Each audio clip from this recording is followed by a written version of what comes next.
after this and such o'clock. Can you guys hear now? Try and talk. Okay, I'm trying to talk. I am talking. Now, it seems we're live. Have we got all the bugs out? My goodness. Okay, this is a journey, people. For the third or fourth time, I'm going to welcome you all. I hope you are able to see me and hear me because we've had lots of technical difficulties. My name is Jude McKenzie. For those of you who don't know who I am, I organize events for the Northern Arizona Celtic Heritage Society. So welcome to you all, and welcome to our live crew here, because without our live crew, we wouldn't have this event.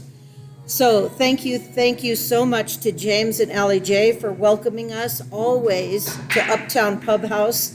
It's our favorite location for having events and also just coming down to have a good time. So James, thank you always for your welcoming spirit.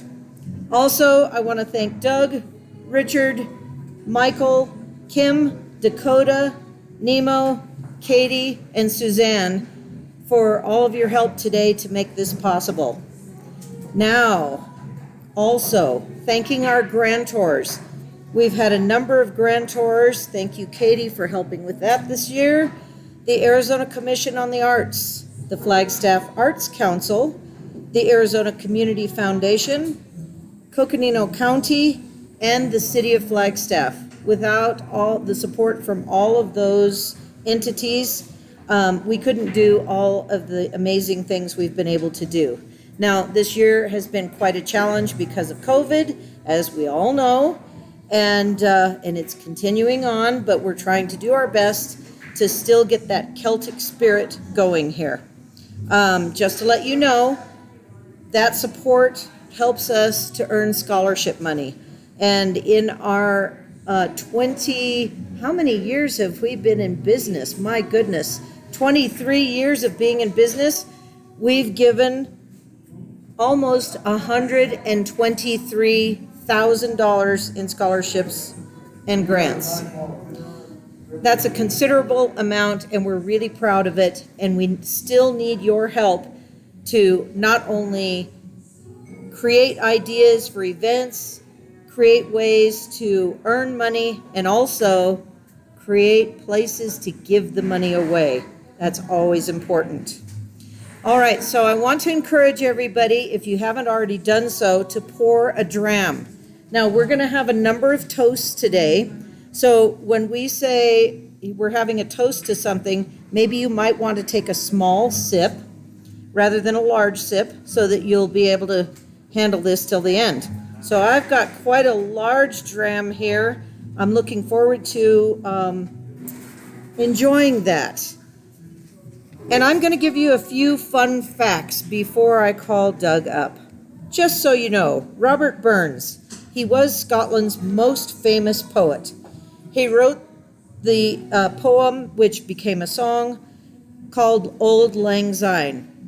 It's the song we all sing on New Year's Eve, and it's been in over 170 movies. Attesting to his popularity, there are more statues of Robert Burns in the world than any other non-religious figure apart from Queen Victoria and Christopher Columbus. In 2005, hold on to your girdles for this one, Coca-Cola displayed him on a special edition Coke bottle. We're trying to get one as we speak. In 2010, a book of Burns poetry traveled 5.7 million miles in space and orbited the Earth 217 times.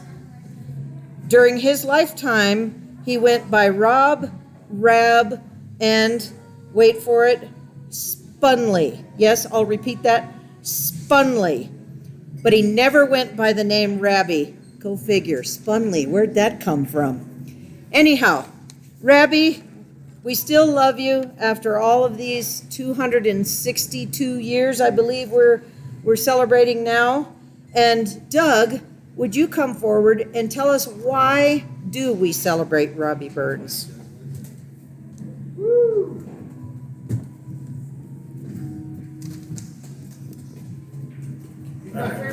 Who's that old guy on there? Take him back to the home. So why do we celebrate Robert Burns?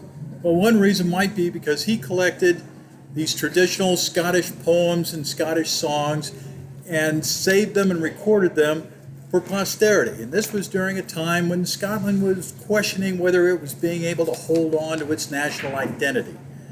Another reason might be that he was also the original author of some of the most popular poems and songs of his time, one of which, of course, Auld Lang Syne, hangs on today and is one of the most popular songs ever sung. Probably only Happy Birthday is sung more than it. Or it could be that he was a celebrity of his era who died too young. He was only 37 when he passed away. But I kind of think that the reason why we remember him is because his friends would not forget him. On the 5th anniversary of his death, 9 of his friends gathered at his old farm cottage for a supper. And instead of this becoming a solemn occasion, it became a celebration of his life. There was singing, poetry recitals, and humor. And to go with it, there was lots of good food and, of course, Scotch whiskey.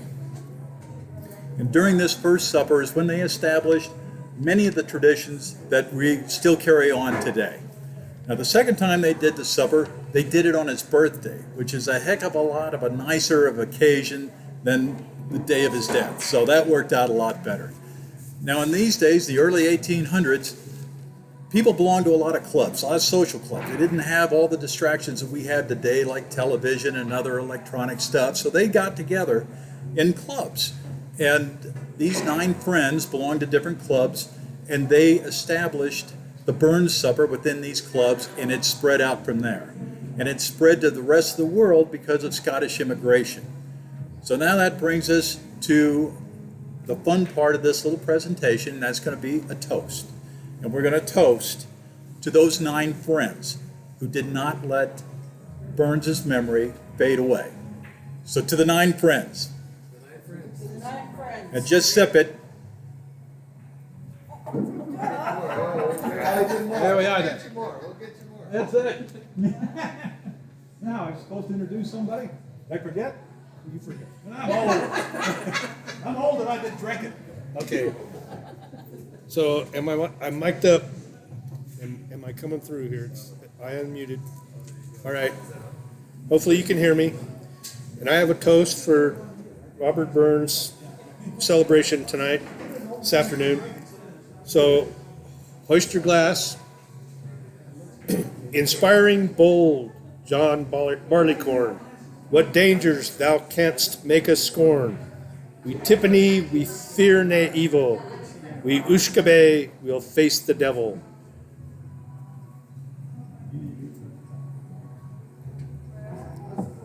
Now for a fun little fact about Robert Burns was his influence spanned the centuries of time, touching such musicians as Bob Dylan and Michael Jackson. And he inspired many historical figures such as Abraham Lincoln, Winston Churchill, and Martin Luther King. So he was a very inspirational person, and the main reason we're celebrating him and his life today. And I believe James is up now.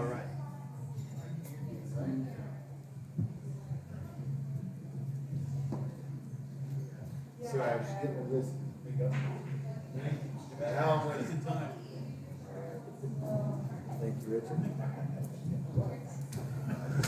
Sorry for the delay. I had to get a whiskey. I had to turn my mic on and get a whiskey. Nice to see you all. Welcome. It's my honor to be able to read Robert Burns' poem this evening or this afternoon. Now, years ago, I had the opportunity to host one of the Burns suppers, and at that, I had a chance also to read a few of Robert Burns' poems. And there were probably 80, 90, maybe 100 folks in the room. And it was absolutely wonderful. And what we did is that I read through one of Burns's poems. And then I read it the second time, where I'd read a line, and then the folks in the audience would read a line. So I'd like to do that again this evening. So I'm going to read through My Heart's in the Highlands. Richard just had mentioned the long-lasting influence of Robert Burns and Bob Dylan, of course, who's been a pretty successful musical fellow, won the Nobel Prize in Literature for his songwriting a few years ago. And he has a whole album called My Heart's in the Highlands and was very much influenced by Robert Burns. And so this is My Heart's in the Highlands. I'll give it through, read through once. And then all the folks that are here that are spaced out today, I'd like y'all to join in with me a little back and forth like we did. And then you at home, please do so as well. You ready? My heart's in the Highlands. My heart is not here. My heart's in the Highlands a-chasing the deer, chasing the wild deer and following the roe. My heart's in the Highlands wherever I go. Farewell to the Highlands, farewell to the North, the birthplace of valor, the country of worth. Wherever I wander, wherever I rove, the hills of the Highlands forever I love. Farewell to the mountains high covered with snow. Farewell to the straths and the green valleys below. Farewell to the forests and the wild hanging woods. Farewell to the torrents and loud pouring floods. My heart's in the Highlands. My heart is not here. My heart's in the Highlands a-chasing the deer, chasing the wild deer and following the roe. My heart's in the Highlands wherever I go. Now, when I read in that audience with the 80, 90, 100 people that were absolutely fantastic, one of the fellows in particular, Lloyd Jewell, was right in the center. And it was whenever I read that poem, I think about him, and I think about that whole group, and it comes to life for me in the same way that poetry should come to life. It's designed for the ear, it's designed to be shared, it's designed to be read aloud and with the group. It's something. It's not it's not something that we just simply study in school. Robert Burns made it so. He made it something that is for all of us. And so, if you're all ready out there, look at everyone's ready. Outstanding. Everyone has a dram? All right. I have a dram. All right. So let's give it a shot here, okay? And everyone at home, please. Make sure so loud so that when you read Robert Burns, the neighbors also listen to you read Robert Burns, okay? So real loud. Just like listening to Meatloaf, you know? Okay, here it is. The loaf. My heart's in the Highlands. So my heart's in the Highlands. My heart is not here. My heart's in the Highlands a-chasing the deer. Chasing the wild deer and following the roe. My heart's in the Highlands wherever I go. Farewell to the Highlands, farewell to the North. The birthplace of valor, the country of worth.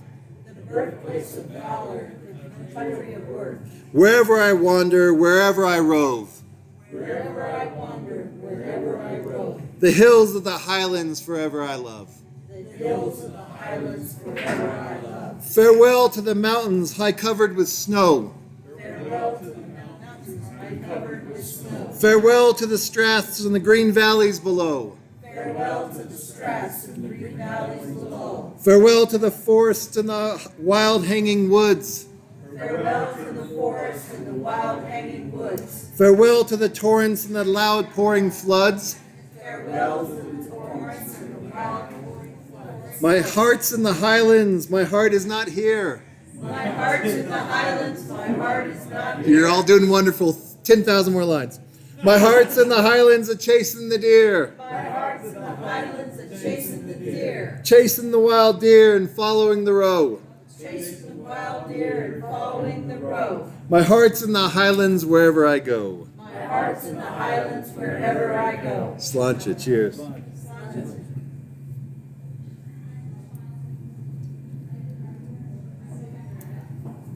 All right.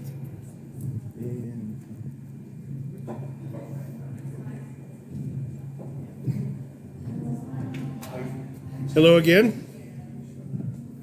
Now I have toast to the bard himself. May those who live truly be always believed, and those who deceive us be always deceived. Here's to the men of all classes who through lasses and glasses will make themselves asses. I drink to the health of another, and the other I drink to is he, and the hope that he drinks to another, and the other he drinks to is me. To Robbie Burns. Now we go to the fun fact about Robbie Burns. He was the eldest of 7 boys, and he was known for his questionable/scandalous lifestyle. His first child was conceived with his mother's servant, and he had 2 more children and many loves. But he married Jean, whom he stayed to until his death. He had 9 children with her, and he died at age 37. And on the day of his funeral, his last child was born. So that was interesting, maybe not so fun, but an interesting fact.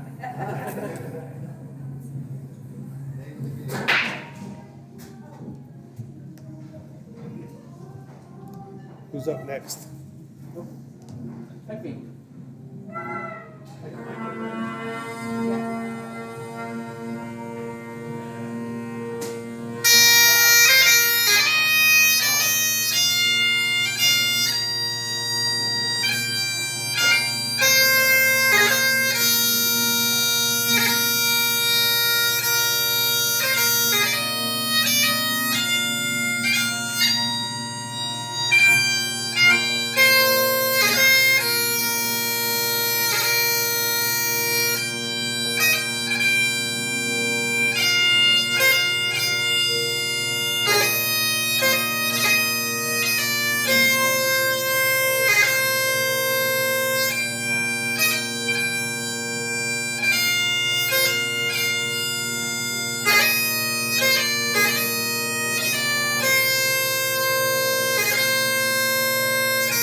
Okay, for my final toast for today, And I want to thank Michael for some lovely pipe tunes there. And it's amazing he was able to play those through a mask so he wouldn't spread COVID around in the room. He's got the lungs. So here we go. My last toast for the day. It's very short and sweet. Freedom and whiskey gang together. Take off your dram.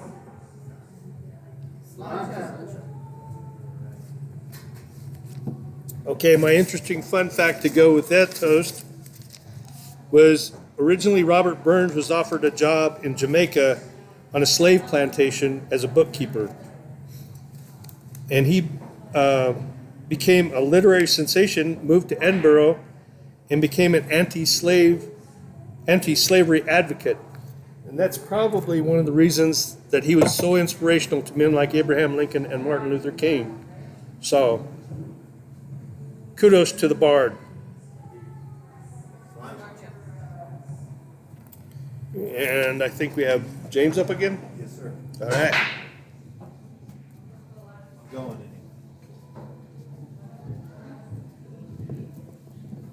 Yeah, what Richard was saying too, as far as with Robert Burns' influence too, as far as him being an early abolitionist. Also, when Frederick Douglass got his freedom finally, the first book that he purchased was selected poems, like a version of the selected poems of Robert Burns. So that connection goes on for a long time.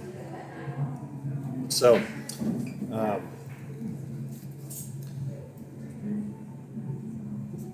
One of the things with looking as poetry and thinking about, I'd mentioned before, with My Heart's in the Highlands and that poem, the audience that I'd seen that evening, those several years ago, one of the things I've been thinking about as far as with pandemic things going on like that, like I so appreciated that audience and getting a chance to interact and connect with everybody those several years ago. So it wasn't that I didn't appreciate that before, but now it's even more so, right? So I'm like, what is the right word for that? If we're going to be talking about Robert Burns and poetry and finding the right words as poets, as writers, as human beings, then the one thing that I think that I would say about that is the word that comes to mind is a certain reverence and revering the sort of memories that we've had and paying attention to those memories in a little bit more detail than we would have before. So that has been an absolutely fantastic thing that I think has gone on with this. So with that in mind, the first poem I read from Robert Burns was a little bit more nostalgic, and I think this one is a little bit more, a little more of a fighting sort of spirit to it. So, Scots Who Have, right? So this is Robert Bruce's address to his army before the battle of Bannockburn. Okay. Scots who have with Wallace bled, Scots whom Bruce has often led, welcome to your gory bed or to victory. Now's the day and now's the hour. See the front of the Blower. See approach proud Edward's power, chains and slavery. What will be a traitor's knave? What can fill a coward's grave? What say base as be a slave? Let him be turned and flee? What for Scotland's king and law? Freedom's sword will strongly draw. Freeman stand or freeman fall. Let him follow me. By oppression's woes and pains, by your sons in servile chains, we will drain our dearest veins, but they shall be free. Lay the proud usurpers low. Tyrants fall in every foe. Liberties in every blow. Let us do or die. Cheers, Slancha.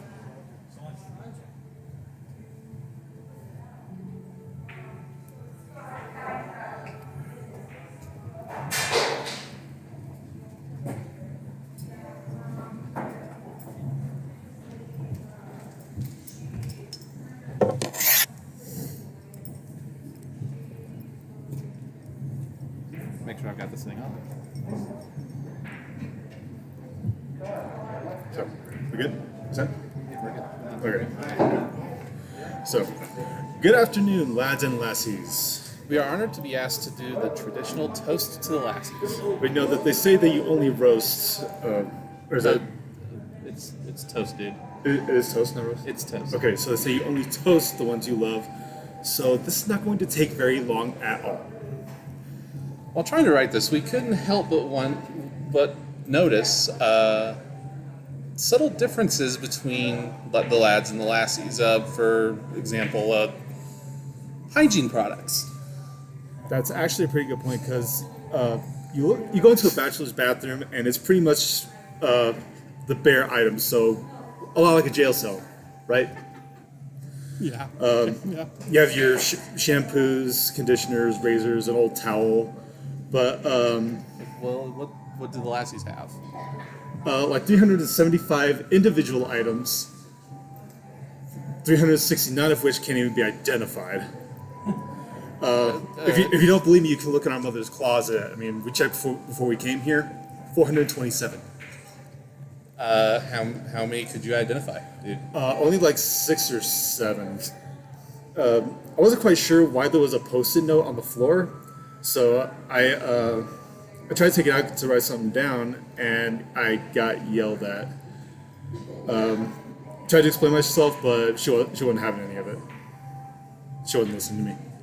They never do they? No. But, Neither do we. yeah. Really? Right.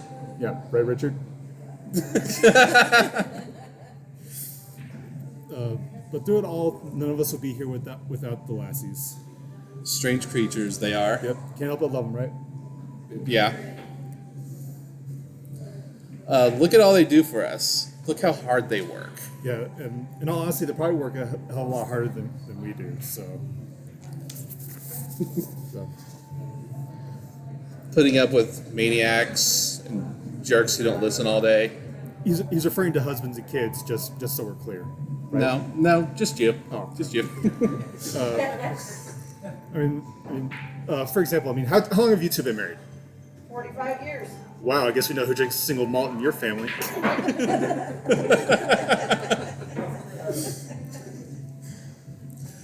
So raise your glasses, lads.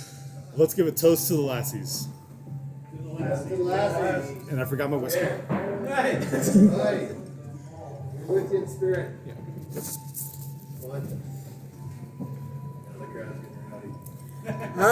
Wee laddies, you've got a lot to learn about the ways of the lassies and how the world turns.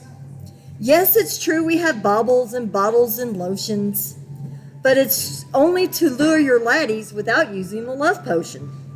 You see, my sons, it's all just a game, to see which will be first, to gather and tame.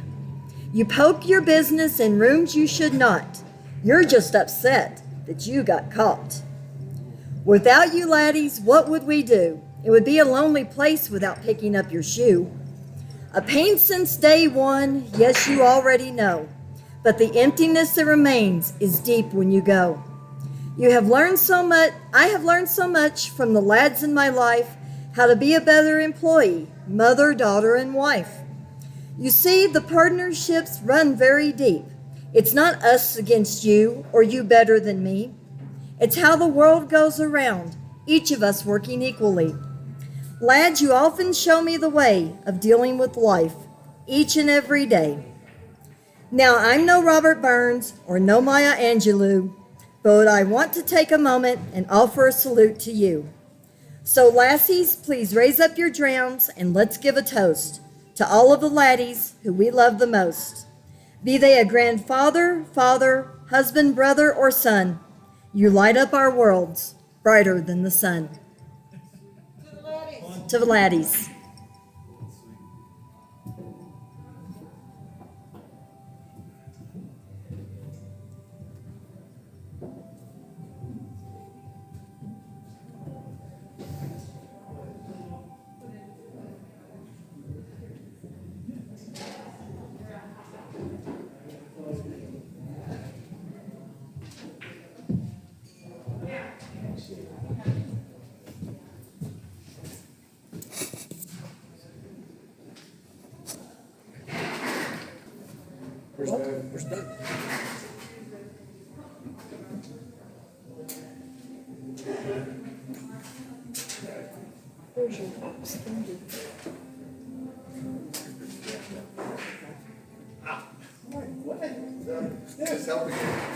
Microphone partner.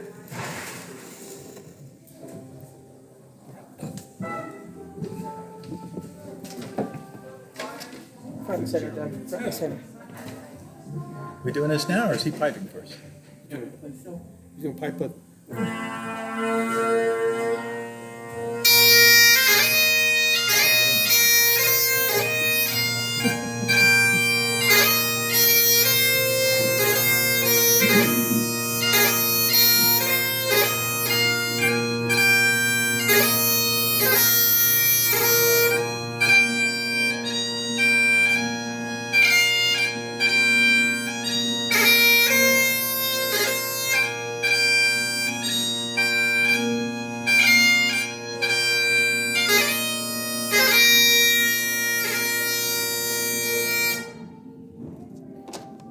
Now, ladies and gentlemen, for the one solemn moment of our festivities today, I'd like to read to you the abridged English version of an address to a haggis. Good luck to you in your honest face, great chieftain of the sausage race. Above them all you take your place, stomach, tripe, intestines. The silver salver where you fill your buttocks like a distant hill, while through your pores the dews distill rich amber beads. His knife with deliberate labor wipe and cut you up with sheer delight, trenching your gushing entrails bright, warm, steaming, rich. You people who make mankind your care, old Scotland wants no watery fare, but if you wish her grateful prayer, give her a haggis. I get a little emotional at this point. Bear with me. Oh!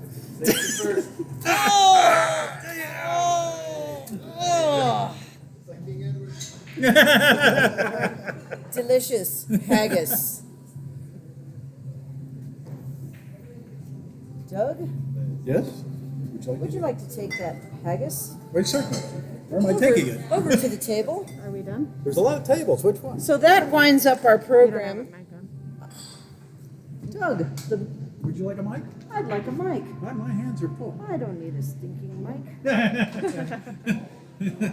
We could hear you in Scotland, I'm sure.